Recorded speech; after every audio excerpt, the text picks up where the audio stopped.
presentamos a los ciudadanos y a nuestros agremiados Perspectivas, Democracia Bicentenaria, un programa en el que presentamos entrevistas con los candidatos a la presidencia, en el que buscamos conocer su visión política y su perfil.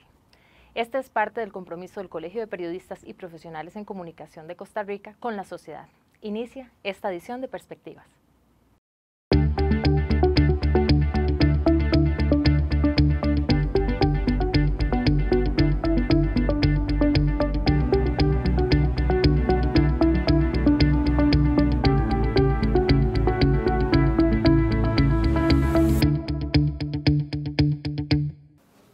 Hola, bienvenidos y bienvenidas a Perspectivas, Democracia Bicentenaria, un gran esfuerzo del Colegio de Periodistas y Profesionales en Comunicación, junto con el proyecto ciudadano Voto CR, para hacer posible una democracia informativa que además está en pantalla, gracias a la oportunidad que nos dan medios alternativos, por supuesto medios regionales y también de televisión por cable.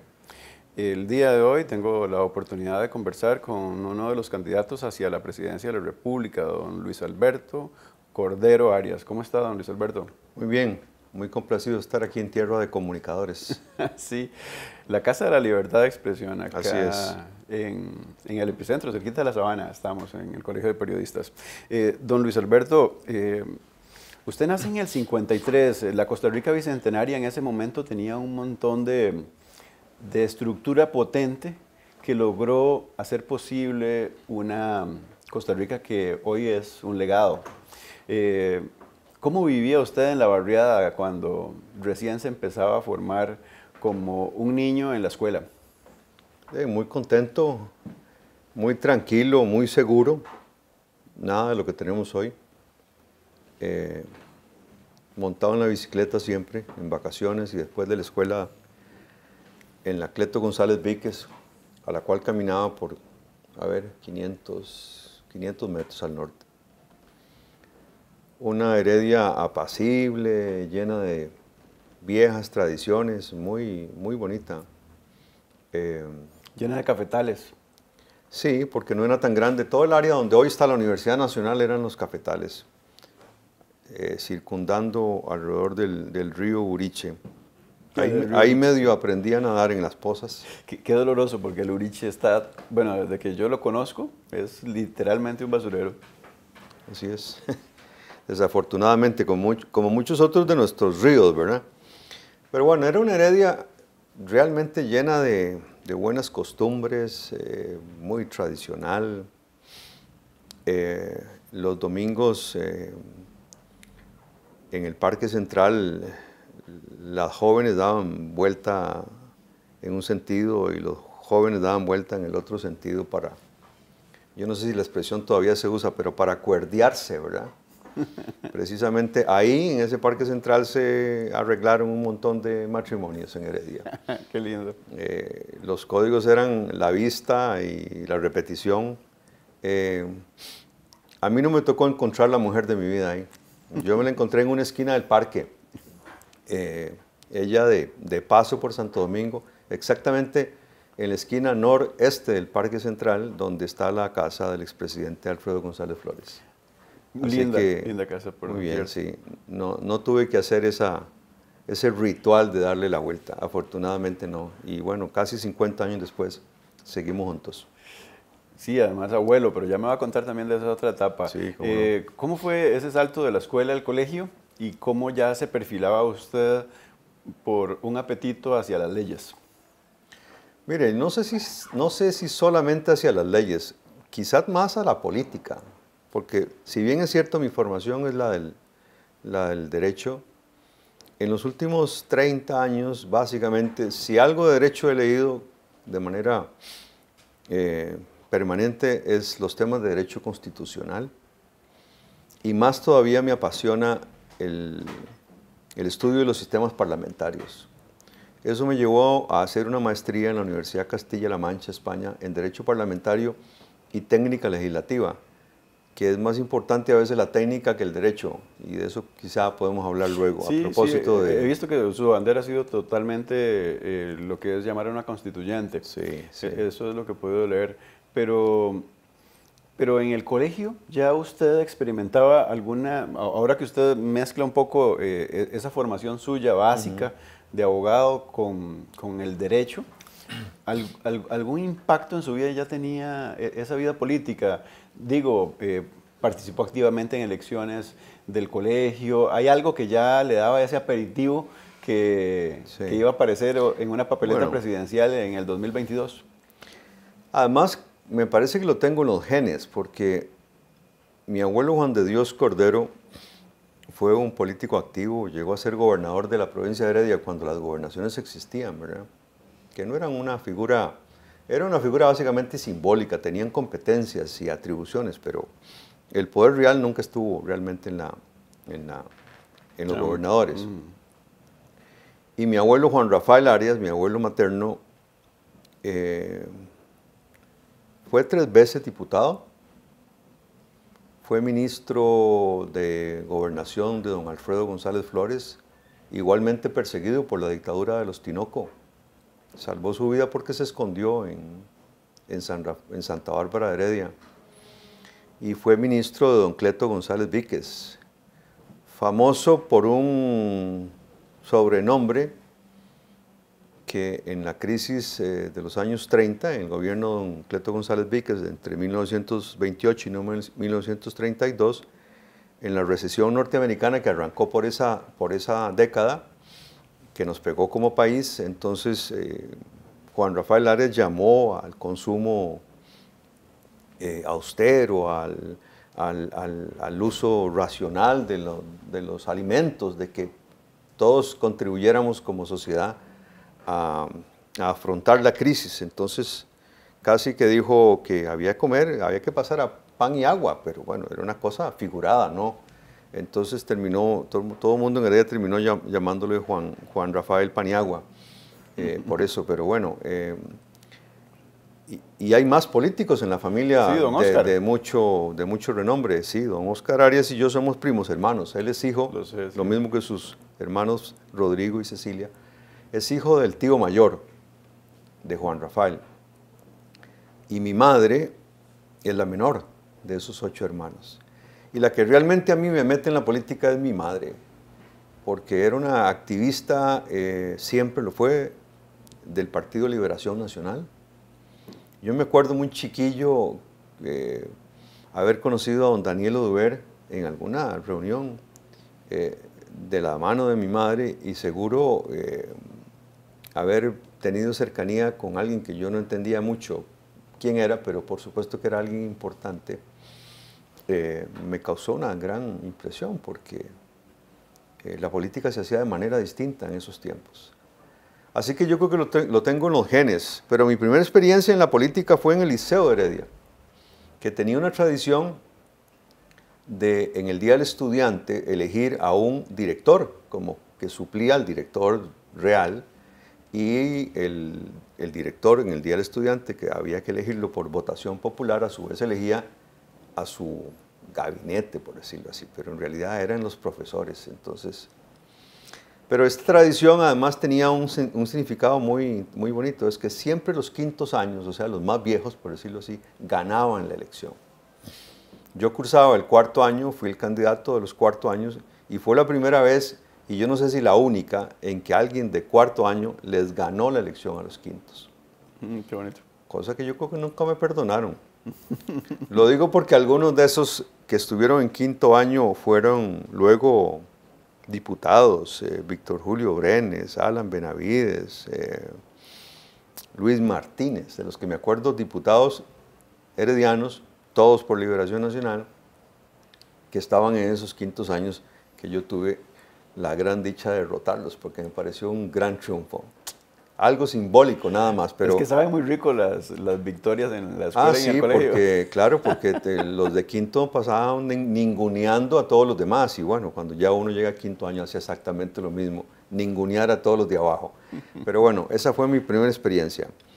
Pero además en los años venideros, si bien es cierto, yo nunca aspiré a un cargo de elección popular, hice un arranque hace muchos años para intentar ser diputado por Liberación Nacional. Y luego desistí. Quizá no me sentía preparado como me siento hoy preparado para ser presidente de la República. Entonces me dediqué a estudiar la política. Fui funcionario del primer gobierno de don Óscar Arias como viceministro de la presidencia. Ahí tuve la dicha de conocer la política en su amplia dimensión, que es la negociación, la concertación. Me correspondió dedicarle mucho tiempo a ayudarle al ministro de la presidencia, que era Rodrigo Arias, en la coordinación del gabinete presidencial, con las instituciones autónomas, pero también en las relaciones con el Poder Legislativo. Realmente, no lo digo con ninguna vanidad, pero ese fue un gobierno en que parecía que había dos presidentes, don Óscar y don Rodrigo, porque resolvían casi las mismas cosas y en términos prácticos la gente si acordaba a alguien, la gente son las instituciones, los sectores empresariales, en fin, para quien uno gobierna, y además tenía una suerte también como de, a su vez como de dos ministros de la presidencia, porque yo también tenía facultades para comprometer al gobierno, siempre bajo la dirección del presidente Arias. Yo supongo que ese parentesco también les acercaba tanto como para en algún momento que tuvieran alguna diferencia sincerarse de una manera muy, sí, muy práctica. Sí, sí. Pero también era muy bonito porque el tío Juan Rafael, al que le decíamos Gato por el color de sus ojos, y la tía Lilian, o sea, los padres de Óscar Arias y de Rodrigo y de Cecilia, casi todos los domingos hacían unos almuerzos muy ricos ahí en San Francisco de Heredia. Y el que más disfrutaba de eso era yo, porque además me permitía conversar con el tío Gato, que había sido candidato a la vicepresidencia con don Luis Alberto Monge.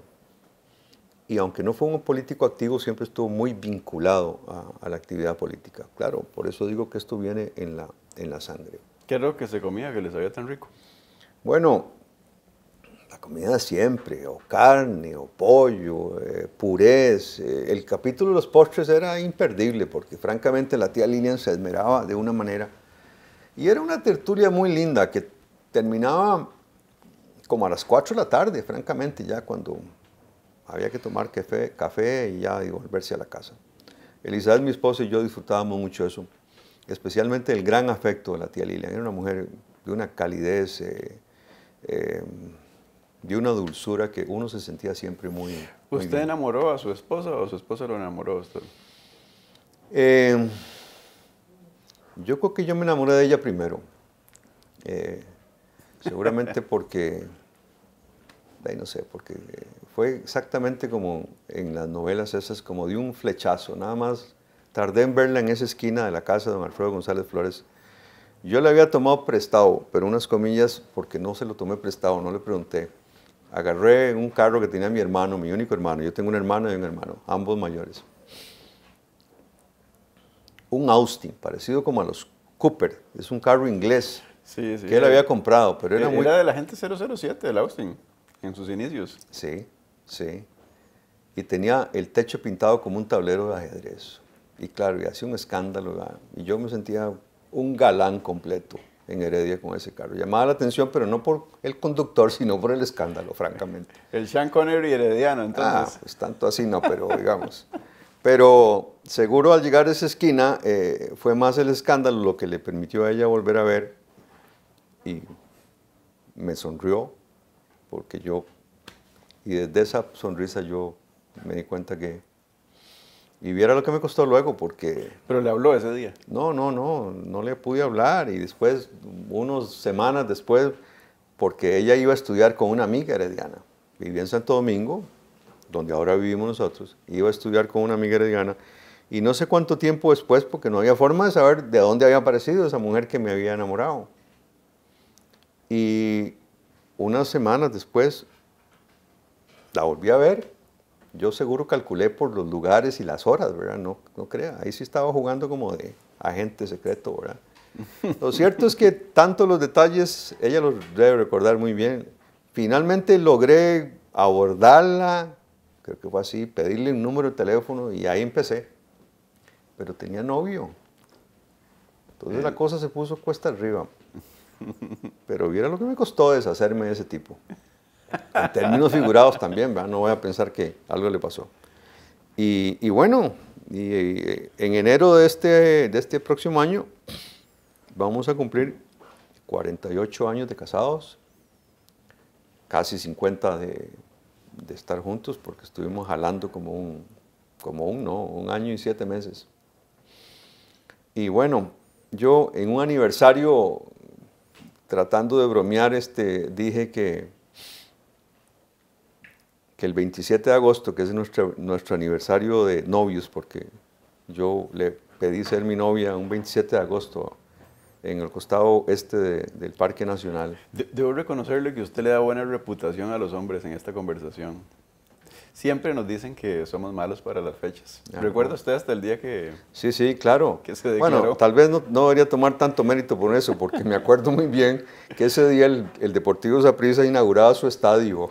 Entonces yo dije, no, más importante yo para este día es declararme con él y no ir al estadio por ser un furibundo sapricista.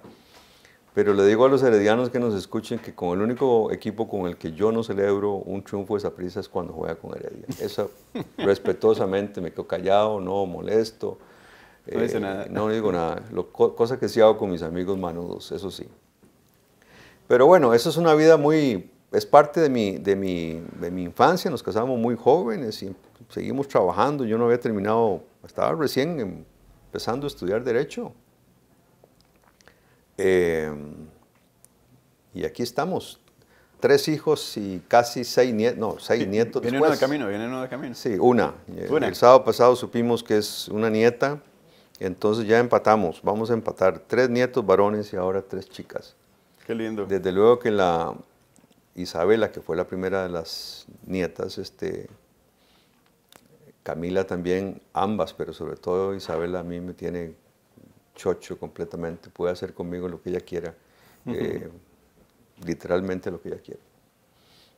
Y es una expresión muy linda de afecto y además tiene una personalidad muy parecida a la de la abuela. Son muy dulces y llenas de detalles y les gustan, no sé, casi las mismas cosas. Es impresionante de verdad lo que la genética puede demostrarle a uno así en la vida diaria. Cuando uno empieza a ver rasgos y comportamientos, y uno dice, pero esa chiquita ahora va a cumplir 4 años, pero desde muy chiquita tenía grandes afinidades con su abuela. Qué bonito, qué bonito. Don Luis, hay algo que me llama mucho la atención y es que de algún modo usted fue una persona que siempre el Partido de Liberación Nacional le fue muy natural en ese momento. ¿Cómo significó, sobre todo este año, naufragar en nuevas aguas? Mire, muy extraño. Esa es prácticamente la pregunta que más me han hecho. No significa eso que yo... No se la pido como una respuesta política, sino más bien como algo más cualitativo suyo, de vivencia personal. Sí, claro. Habiendo relatado esos primeros pasos, por decirlo así, con mi madre en Liberación Nacional, acompañándola, yo probablemente acompañándola forzado, yo no creo que yo haya tenido nada que opinar en eso, o iba. Mi paso por Liberación Nacional se mantuvo hasta hace muy poco tiempo. Ya mencioné que fui funcionario del primer gobierno de don Oscar.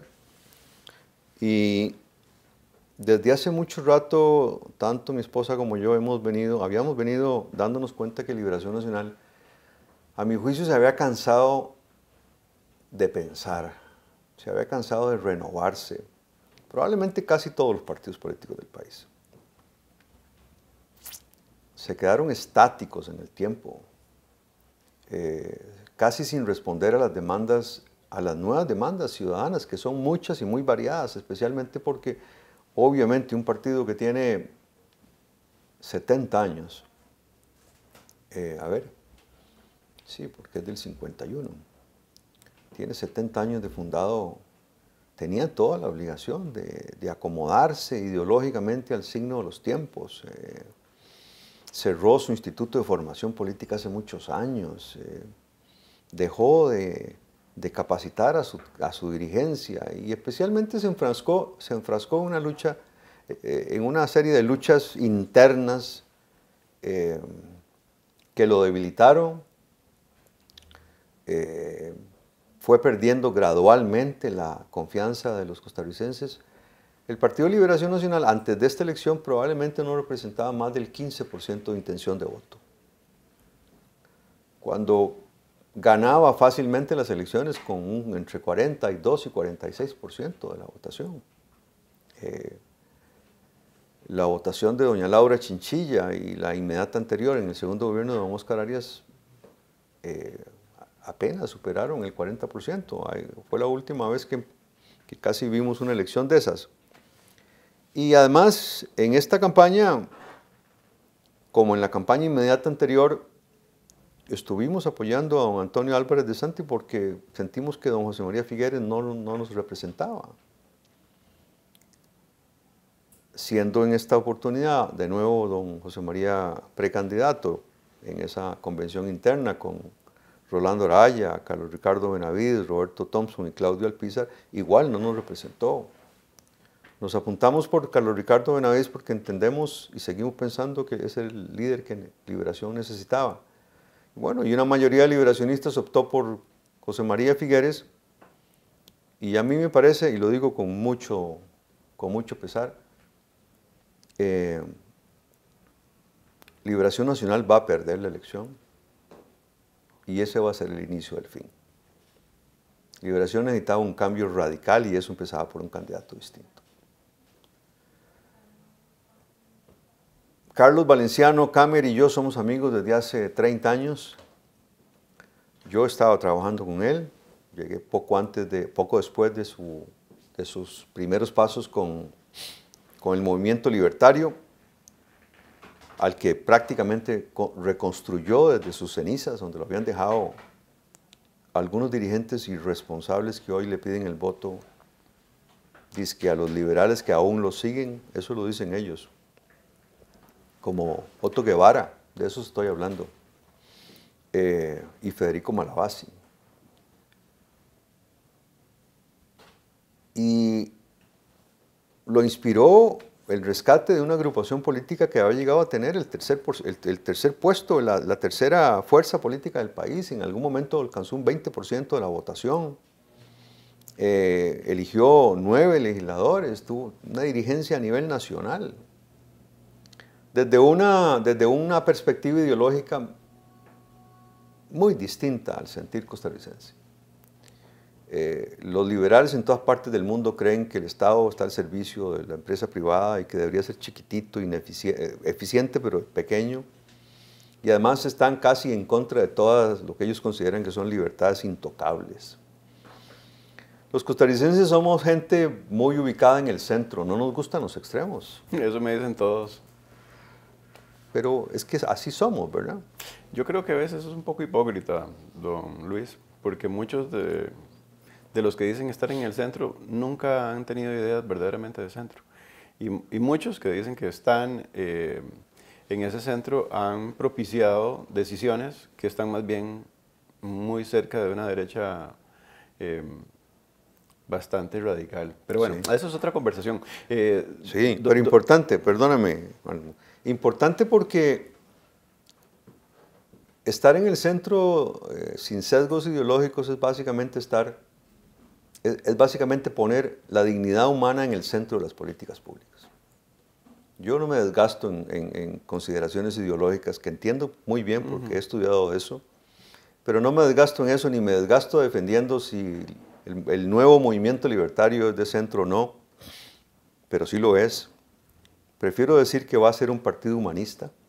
Si alguien insiste en las preguntas, le voy a decir que va a ser más un partido socialdemócrata de centro que no de izquierda ni de derecha, y que va a poner la dignidad de la persona humana en el foco, en la prioridad de toda la política pública que promulgue. Por eso yo tuve la oportunidad de entrevistar a don Carlos antes de que tomara la decisión de retirarse. Y sí, él nos daba ese argumento desde las humanidades. Don Luis, Muchos costarricenses quisieran conocerle más en su vida cotidiana. ¿Cómo es un día común? ¿A qué hora se levanta y cuáles son de sus cosas predilectas? Me levanto muy temprano, como a las 5 de la mañana, porque el desayuno es mi comida favorita y a pesar de que, gracias a Dios y a nuestro esfuerzo, podemos cenar bien, cosa que no sucede con una gran mayoría de las familias costarricenses. Gallo pinto, entonces. Gallo pinto, y huevos, y jugo, y tostadas, y 2 tazas de café. Qué rico, ¿eh? Siempre el mismo café, siempre la misma marca. No la voy a decir porque no van a decir que creen que es un patrocinador de la campaña, ¿verdad? Me gusta ver los periódicos en su La versión impresa. Impresa y algunos de las digitales, ver las noticias. Toda la vida he empezado a leer los periódicos de atrás para adelante. O sea que me entero primero de los deportes que de cualquier otra cosa, ¿verdad? Esa costumbre la tenemos nosotros también, los periodistas, porque usualmente la prensa escrita es algo que nos llama mucho la atención y en los inicios casi todos los periodistas tenemos una predilección sobre los deportes. ¿Está viendo alguna serie en este momento, don Luis? Sí, acabamos de terminar de ver que nos tomó varias semanas. La de Luis Miguel, porque además es un hombre con una vida muy agitada, ¿verdad? Pero un gran cantante. Poco conocido. Poco conocida, sí. Nos pareció una producción transparente, inclusive muy franca, ¿verdad? Si uno se fija en los créditos, ¿verdad? Al final, él es uno de los productores, o sea que no fue que le hicieron una película, una serie sin consultarle nada, todo lo contrario, me imagino que gran cantidad de las cosas que están ahí. ¿Está leyendo algún libro en este momento? Acabo de terminar, a ver, porque me está preguntando 2 cosas a la vez. Así es la televisión, se va rápido el tiempo, ¿no, Luis? Sí, así se va. Tiene que acostumbrarse. Así se va rápido el tiempo. No, en este instante no estoy leyendo ningún libro porque tengo que conseguir el último libro de Sergio Ramírez Mercado. Ese que terminó de agitar la ira de este aspirante de dictador que tenemos ahí arriba. Y digo aspirante de dictador porque en realidad el calificativo que tiene que tener es el de genocida, pero es aspirante a dictador. Me decía don Luis Guillermo Solís en una entrevista que le hice hace mucho tiempo, antes de que llegara a la presidencia de la República, que cuando don Óscar estaba negociando en Esquipulas, nunca le dijo señor presidente, porque así se tratan entre mandatarios. Y la palabra que utilizaba era específicamente esa, mandatario le decía al presidente Ortega. Sí. Don Luis, esta oportunidad que tienen las personas de conocer su vida es muy importante para nosotros y veo que tiene un detalle más que contarme, dígame. No, que el último libro que leí, porque desde que empecé en esta campaña solo estoy leyendo otras cosas. El último libro que leí fue el de Carlos Cortés, otro periodista, El año de la ira, que les recomiendo a los costarricenses que no conocen ese episodio oscuro de la vida política del país entre los años 1915 a 1920. Y él prometió seguir escribiendo, no lo dijo en ese libro, lo dijo en una entrevista con un periódico, qué pasó en los siguientes años, en la década de los 20, cuando Costa Rica enterró la memoria de los años anteriores con el derrocamiento de Alfredo González Flores y el recrudecimiento de la represión y el robo por los Tinoco. Yo en mi casa siempre escuché hablar que cuando alguien moría se decía, a pesar de sus defectos o alguna cosa, que decía un refrán o un dicho que no había muerto malo. Y yo cuando pienso en esa época de represión digo, sí, claro que hay unos muertos muy malos, como los Tinoco, no solo porque persiguieron a mi familia, sino porque además postraron al país en una situación terrible de la cual no tenemos mucha memoria. Y Carlos Cortés tuvo no solo la valentía, sino además la genialidad de escribir un libro extraordinariamente lúcido, que lo recomiendo mucho. Pero desde entonces, de lo único que estoy leyendo es sobre derecho constitucional.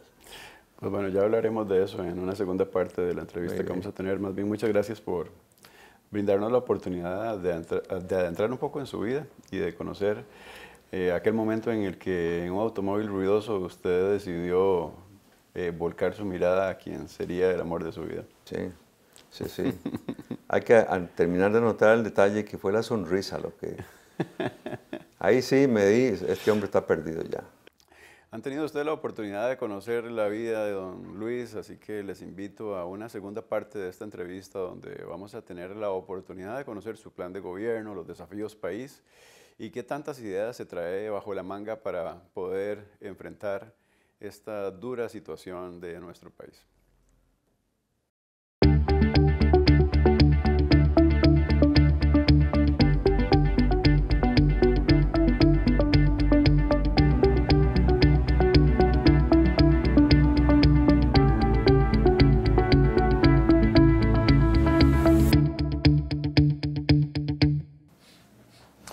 Hola, bienvenidos y bienvenidas a Perspectivas, Democracia Bicentenaria. Esta es la oportunidad de conocer las candidaturas hacia la presidencia de la República, gracias al Colegio de Periodistas, por supuesto, pero también a Voto CR. En esta oportunidad estoy conversando con don Luis Alberto Cordero Arias. ¿Cómo está, don Luis? Muy bien, muy bien. Gracias por tenerme acá. El gusto es nuestro, don Luis. Usted representa el movimiento libertario y el movimiento libertario en el marco del Bicentenario debe reconocer en esta Costa Rica, digamos, de logros sociales, una gran cantidad de cosas buenas. Para usted, ¿cuál es el desafío más grande que además está escrito en su plan de gobierno y que representa esa Costa Rica bicentenaria? Devolverle la confianza a los costarricenses en el Estado, en que el Estado y sus funcionarios, que deberían llamarse servidores públicos, no funcionarios públicos, tienen una gran tarea por delante, que es una tarea permanente, que debe ejercerse con gran eficiencia y probidad para que los costarricenses tengamos los servicios que merecemos, por los cuales pagamos, para que podamos vivir en una nación en donde la crispación deje de ser el principal elemento que nos está envolviendo, para que vivamos en una nación con seguridad, no amenazados por el narcotráfico, para que tengamos la mejor educación de calidad que no estamos teniendo, para que tengamos empleos bien remunerados que le permitan recobrar a los costarricenses la dignidad como persona humana. Esas son las cosas más importantes, y para hacer una cosa como estas y para tener una Costa Rica como esta se necesita un cambio radical. Y ese cambio radical pasa por convocar a una Asamblea Nacional Constituyente, porque al igual como estamos sentados aquí, don Marlon, no necesitamos a más partidos políticos poniendo promesas sobre la mesa. La mesa está mala, las patas renquean, todo está renqueando. Hay que cambiar la mesa, y la mesa nueva significa una nueva constitución política. He leído mucho de ese argumento que usted nos plantea. ¿Usted me podría decir cuáles son las 4 patas de esa mesa en esa constituyente? Claro. La primera es el sistema de gobierno. Nuestro sistema de gobierno rígido, con un presidencialismo exacerbado, significa menos capacidad de gestionar. Nosotros tenemos que movernos a un sistema semipresidencialista, separando las funciones del presidente de la República de las del gobierno. Eso significa tener un ministro de la presidencia, diga que lo llamemos así. En otros lugares se puede llamar el jefe de gabinete o un primer ministro, que es el que realmente hace la gestión gubernamental, y el presidente se reserva otras funciones. Tanto hace la gestión gubernamental ese ministro. ¿Usted cree que Costa Rica esté preparada para hacer eso? Sobre todo el costarricense. Lo digo conociendo la trayectoria de un país que ha estado con una gran ausencia de líderes. Los líderes no aparecen de la noche a la mañana. Y sobre todo, en este caso, serían 2 que tienen que hacer tareas. Mire, este país yo creo que está preparado para todo.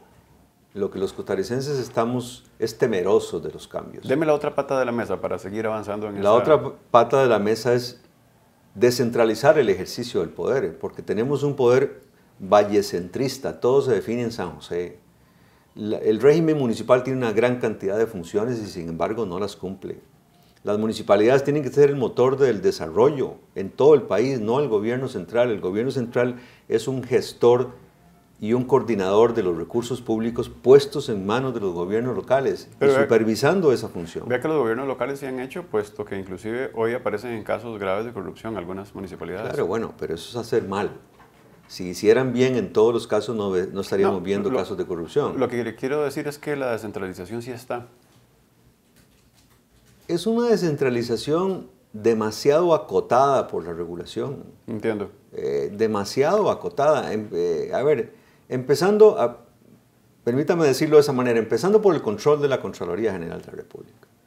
El control de la Contraloría General de la República primero fiscaliza la aprobación de los presupuestos y luego los supervisa cuando están completamente ejecutados. ¿Hay que quitar esos controles? No, hay que hacerlos en el mismo momento en que las obras y los proyectos se están ejecutando, no hacerlos ex post facto cuando la plata ya se gastó, cuando la corrupción ya se produjo y cuando ya el control es nada más que para darnos cuenta que no se ejecutó correctamente y peor aún, que no se ejecutó transparentemente y los recursos están donde no deben estar. Una fiscalización en el sitio. En el sitio y en el tiempo en que las obras se ejecutan, como lo hace Panamá, que ha sido capaz de hacer obras gigantescas como la expansión del canal, una carretera que entre la ciudad de Panamá y el aeropuerto internacional de Paitilla van por la segunda línea del metro, del subterráneo, y leemos nosotros como vecinos de los panameños casos de corrupción importantes en Panamá en esa obra pública. Don Luis Alberto, ¿cree que Costa Rica debe parecerse a Panamá?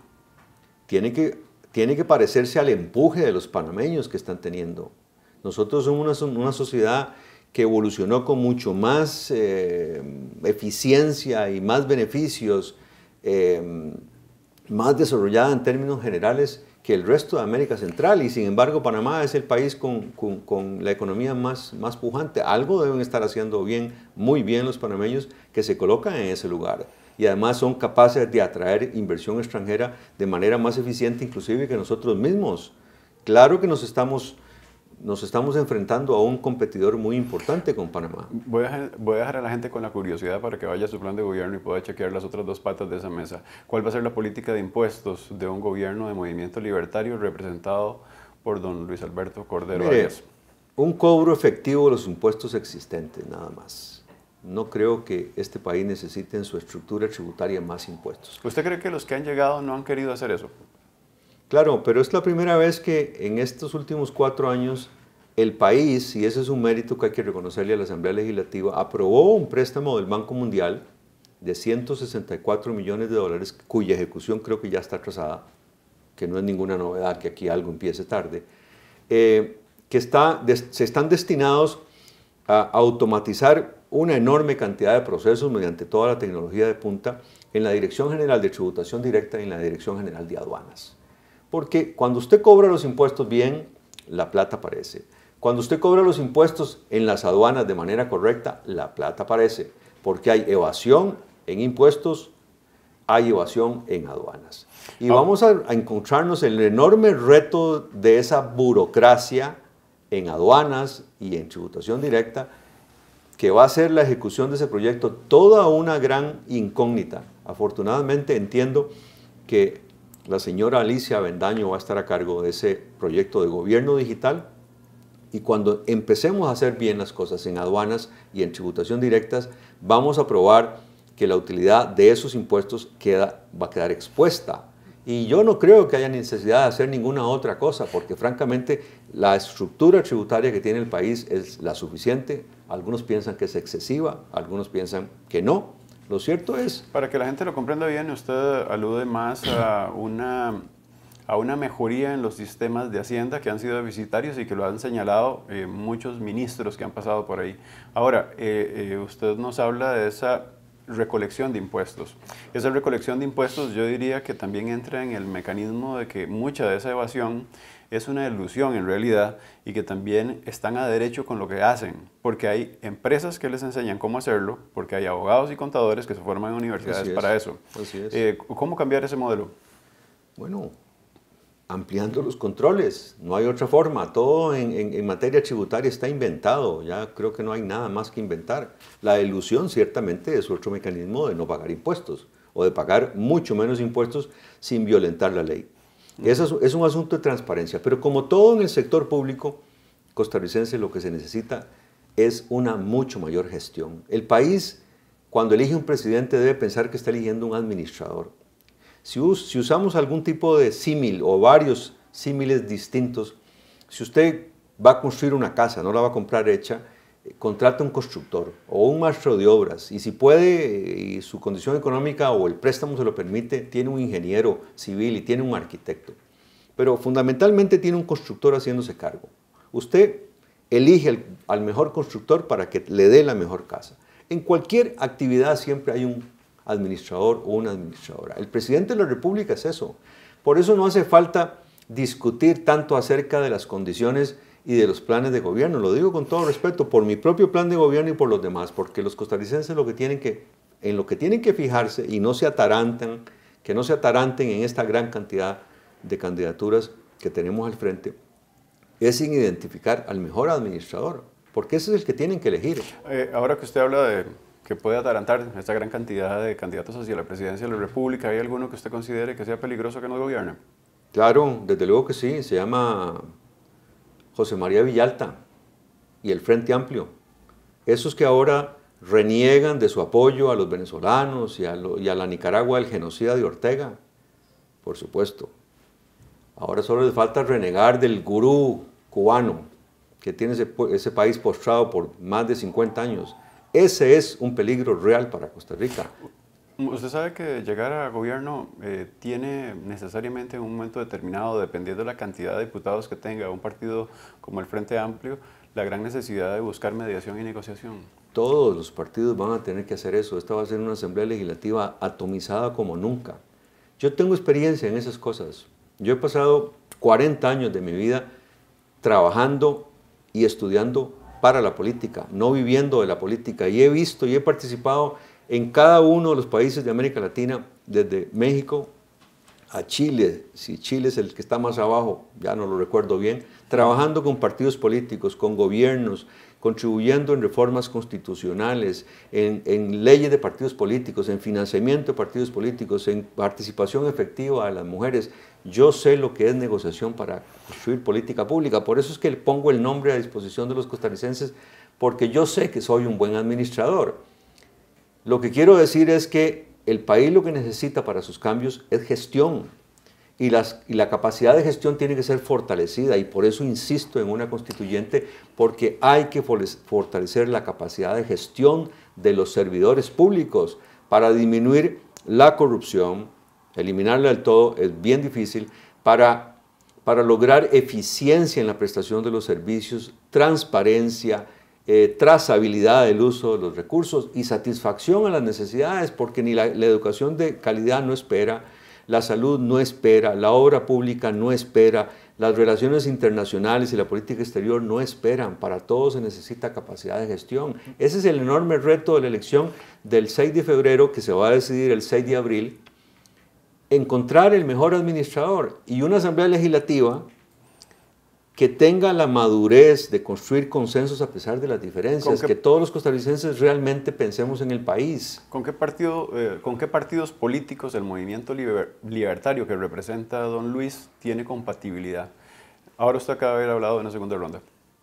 Mire, con excepción del Frente Amplio y probablemente los partidos cristianos por sus extremos, pero aún con ellos, aún con todos los partidos, si ponemos en el centro de la política pública la dignidad de la persona humana, vamos a encontrar consensos. Porque la dignidad de la persona humana es acceso a la salud, acceso a la mejor educación, que no la están teniendo nuestros chicos, nuestros niños y nuestros estudiantes de secundaria, acceso a un trabajo digno y bien remunerado, y acceso a una vida tranquila en los barrios y en las comunidades, no amenazados por la criminalidad organizada, que además se produce por la falta de oportunidades, porque la educación excluye a los estudiantes no desertan, el sistema educativo los excluye porque tardamos 15 años para aprobar una ley de educación dual, porque vamos a tener a muchachos hasta el 11º ciclo, al 11º año, estudiando cosas en las que no quieren trabajar, en las que no quieren formarse. ¿Por qué el Fondo Especial de Educación Superior privilegia la educación su presupuesto en la Universidad de Costa Rica, en la Universidad Nacional y en la UNED, y no en el Instituto Tecnológico, que es la entidad de la educación pública costarricense que tiene que formar a los estudiantes que van a conseguir empleo siempre y cuando estudien carreras tecnológicas. La UNED es la que menos recibe en todo caso. Claro, pero es parte de las que recibe más junto con la UNA y la UCR. Hay que darle vuelta y rebalancear el presupuesto del FES para que el Instituto Tecnológico de Costa Rica tenga una participación mucho mayor. Definitivamente no fortalecería el FES usted. Claro que no, es suficiente. ¿Cuáles instituciones de gobierno cerraría usted de llegar al gobierno? Cerrar, en principio, la única que tengo en mente es el CNP por ineficiente, pero he dicho que hay que rescatar la Fábrica Nacional de Licores. Precisamente convertir ese guaro cacique en una marca de exportación, como casi todos los países del mundo tienen una bebida, porque eso sí es eficiente. Genera, el sector de la producción de la caña emplea más o menos a 150,000 trabajadores. Las economías de los lugares donde se cultiva la caña son mucho más pujantes que otras. Hay que rescatar a la FANAL, no al CNP. Pero no se trata de despedirlos. Cerrar el CNP, hacer una especie de empresa descentralizada de la FANAL y en todos esos, en ese sector acomodar a esas personas, ir buscando gradualmente mecanismos de salida de esos funcionarios públicos. Todo el sector vivienda, el INBU, el Banco de la Vivienda, que son los que tienen las competencias fundamentales, pero además está el IMAS. A ver, debe haber 3 o 4 más. Hay que empezar a pensar en una fusión de esas instituciones. Insisto, don Marlon, hay que ir a una asamblea constituyente, porque usted va a coger como si fuera una autopista de 2 vías, hacia adelante, hacia donde usted está. En una vía vamos atendiendo lo que hay que hacer ya mismo: generación de empleo, reactivación económica, combate a la inseguridad, una evaluación profunda de la educación costarricense. Y en la otra vía vamos construyendo la Costa Rica de los próximos 25 años con una nueva constitución política. Don Luis, hice una revisión en este último año de la percepción de los costarricenses desde sus preocupaciones. En todas las encuestas que me encontré, la percepción, a excepción de este último mes, que es la corrupción, había sido el desempleo. ¿Usted coincide que el desempleo es uno de los mayores desafíos que podrían enfrentar? El mayor de todos. Para enfrentar esta situación de desempleo, de nuevo hay que adoptar medidas extraordinarias. Yo le comenté esto, yo conversé con don Carlos. Don Carlos era el líder del Partido Movimiento Libertario y es de algún modo una persona muy cercana a usted. En las vallas publicitarias, don Carlos ha asegurado que puede dar 1 millón de empleos. ¿Usted coincide con esa afirmación? Mire, yo no sé. No es muy descabellada en este momento. No, para nada. Lo que se necesita quizás es más tiempo. Pero mire, para hacer esas cosas hay que tomar medidas extraordinarias. Por ejemplo, a mí me gusta que la gente me diga el cómo. El cómo, claro. Si yo llego a tener la confianza de los costarricenses para elegirme como administrador en el cargo de presidente de la República, pero destaco lo del administrador. Lo primero que hay que hacer es una declaratoria de emergencia nacional para el empleo, para la seguridad y para la salud. Usted sabe que para gobernar el empleo no funciona solamente con la perspectiva de crear empleo para la gran área metropolitana. Claro que no. La tropicalización del empleo en las costas tiene una visión desde la territorialidad. Eso lo dice el último informe del Estado-Nación. Claro. De hace unas semanas. Sí, bueno, pero usted puede leer en mi plan de gobierno, y además lo reitero acá, que cuando hablo de esa declaratoria de emergencia nacional en esos sectores, en el tema de empleo, puntualmente, una moratoria del cumplimiento de todos los requisitos para iniciar una empresa. Todos, desde la patente municipal, desde el permiso del Ministerio de Salud, desde el permiso del Ministerio de Trabajo, de SENASA y cuántas instituciones haya. No estoy diciendo que no se van a cumplir los requisitos, le vamos a decir al costarricense, a la costarricense, arranque de una vez con su negocito, el que usted quiera, arranque, alquile, compre el equipo, contrate personal, empiece, cotice a la caja, le doy una lista de requisitos y en un año vengo aquí a ver si los cumplió todos. Y si usted demuestra que no los pudo cumplir por alguna situación ajena a su voluntad, le doy otro plazo y si no, le cierro el negocio. Eso reactiva la economía de inmediato, porque usted, en los casos que conocemos, acabamos de pasar una situación parecida con nuestro hijo menor, que es un ingeniero mecánico que trabajó 9 años en una transnacional de dispositivos médicos y ahora echó a andar con su hermano mayor una empresa de diseño y construcción de dispositivos médicos, de partes de dispositivos médicos. Bueno, es la municipalidad. va a la banca de desarrollo y le piden estados de resultados, la última declaración de renta, la cartera de clientes y le dice, pero mire, yo voy a ser empresario por primera vez en mi vida, ¿cómo puedo cumplir eso?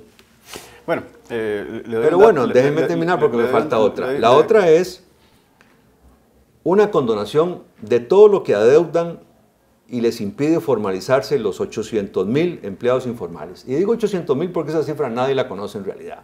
Porque pueden ser 750, pueden ser 900,000, nadie está contando cuántos son. Pero fácilmente son 700,000 personas que quisieran formalizarse, pero van a la caja y tienen que pagar todo lo que adeudan, las multas, los intereses. Igual con los empresarios o con las cuotas patronales. Hay un voto de la Sala Constitucional, de la cual conocemos el por tanto, o sea, la última parte, la que decide qué resuelve la sentencia. Y lo que conocemos es que autoriza condonar, o sea, encuentra que es constitucional, condonarle a los empresarios todo. Y a los trabajadores informales, todo excepto el principal. O sea, de nuevo, otra pata metida en la rueda. A ver, hay que lograr que esa gente se incorpore a la seguridad social. El golpe financiero inmediato por no poder cobrar algo que no van a cobrar de todas maneras es grande. Pero en el mediano plazo la caja va a tener de nuevo cerca de 1 millón de cotizantes al día que van a fortalecer las finanzas de la caja. Eso va a permitir que todas estas personas coticen. La caja a su vez mejora su condición de prestatario en la salud y estos empresarios, le voy a volver a hacer estos empresarios van a echar a andar sus negocios. Don Luis, ¿usted cree que aún así con todas estas iniciativas que usted me está diciendo se puede llegar al 1 millón de personas? Sí, porque falta otra. Zonas francas en Limón, en Punta Arenas y Guanacaste. Hay que descentralizar de nuevo ese vallecentrismo al que hice referencia. Limón necesita una zona franca. Punta Arenas necesita 3, una en el Cantón Central, una en Quepos y otra en Golfito. Y en Guanacaste, al menos la que esté más cerca del aeropuerto de Liberia, que evidentemente sería Liberia, pero debe ser Santa Cruz. Porque hay que nuevamente hablar con las municipalidades mediante un gran decreto de emergencia para que las municipalidades faciliten la instalación de esas zonas francas y el Instituto Tecnológico empiece para que en unos 36 meses de plazo pueda tener al menos en una tercera parte de los cantones del país, fundamentalmente de Limón, Punta Arenas y Guanacaste, sedes del Instituto Tecnológico y una apertura de las matrículas, por eso hablo de la recomposición del FES. Don Luis, lo que usted me plantea en 4 años sería una hazaña. No le quisiera decir que es imposible, pero quiero avanzar en la entrevista. Eso le quedará de tarea para que el tamizaje en gobierno le pueda permitir vociferar sus logros. Pero no va a ser una tarea solo de 4 años, va a ser una tarea que empieza a partir del 8 de mayo. No, es que digo, porque usted me dijo que es posible lo No dije que fuera posible, dije que no iba a tomar, que tomaría más tiempo, probablemente tome más de 4 años. Okay. Pero esa es la ruta porque además hay que agregar, déjenme terminar solo esto, una cosa muy importante. 10 segundos, que tengo que avanzar con las ¿Cómo no? Preguntas. En torno a la operación de las zonas francas hay 11,000 emprendimientos de costarricenses que se han ganado cerca de 2.400 millones de dólares en los últimos 3 años. Eso también es empleo. Muy bien. Legalización de la marihuana. Que la legalicen. Eso sí, la medicina, el cannabis medicinal, para crear una verdadera industria farmacéutica que compita con las del mundo entero, como la de California. El cannabis recreativo ordenado, a través de farmacias autorizadas para expender en las cantidades que se controlan. Y el cannabis de uso del narcotráfico, la más dura de las manos contra la delincuencia generada por el cannabis para el expendio y el narcotráfico. Aborto. En contra. Eutanasia. En contra. Hay 3 que tienen que ver con medio ambiente y que han estado en el tapete en estos días. Petróleo, oro y por supuesto gas natural. En contra. Estado laico. A favor. Tren. No cualquier tren. Un estudio actualizado que garantice que hay apertura en las ofertas y el financiamiento adecuado, pero que los costarricenses no piensen que el tren no puede costar y que no nos puede costar a los usuarios, porque en ninguna parte del mundo el tren, las tarifas que paga el usuario, pagan los costos de operación, siempre está subsidiado. Quiero verificar un dato que se ha dicho mucho en estos días en medios de comunicación y tiene que ver con la utilización de una plataforma que era un restaurante comercial y que lo han convertido de algún modo en una forma de comunicación política para que usted pueda ganar adeptos. Específicamente una página que usted sabe que tiene una marca y que en estos días para usted debe ser muy familiar. Pero digamos la marca. El restaurante se llamaba Applebee's. La página era propiedad de un operador de imagen de ese lugar. El restaurante no existe, la página estaba disponible. Entre los 200.000 usuarios de ese restaurante, que era de muy buena calidad, todos están en la libertad de separarse, de salirse de la página. Nadie los tiene amarrados. ¿Sabe qué? El dato que yo tengo hasta hoy hace unos 3 o 4 días, es que había solo 42 y tal vez 82, pero estoy casi seguro que eran 42 personas que se habían retirado de la página. A lo mejor están interesados en saber qué es una Asamblea Nacional Constituyente, porque la página ahora se llama Constituyente Ya. Así es, así es. No encuentro que haya nada anormal ni irregular, nadie está engañando a nadie. No, lo pregunto porque obviamente la oportunidad de tener una página que sea más robusta en un proceso presidencial puede colaborar mucho para que esa forma de comunicación sea más cercana a esas personas. Es legítimo, el movimiento libertario no tiene deuda política en esta campaña porque en el 2018 no obtuvo ni un 4% ni eligió ningún diputado. Mientras los medios sean legítimos y sean transparentes, no digo que todo se vale porque tampoco llego a ese extremo, no. Pero esto se vale. Esto se vale. Yo tengo una actividad importante en redes sociales porque ahí se comunica la gente. Y no tenemos el dinero suficiente para hacer una campaña como la que hace Liberación Nacional o la Unidad Social Cristiana. ¿Cuánto cuesta ser candidato del movimiento libertario? No cuesta toda la plata que la gente se imagina. ¿Pero cuánto?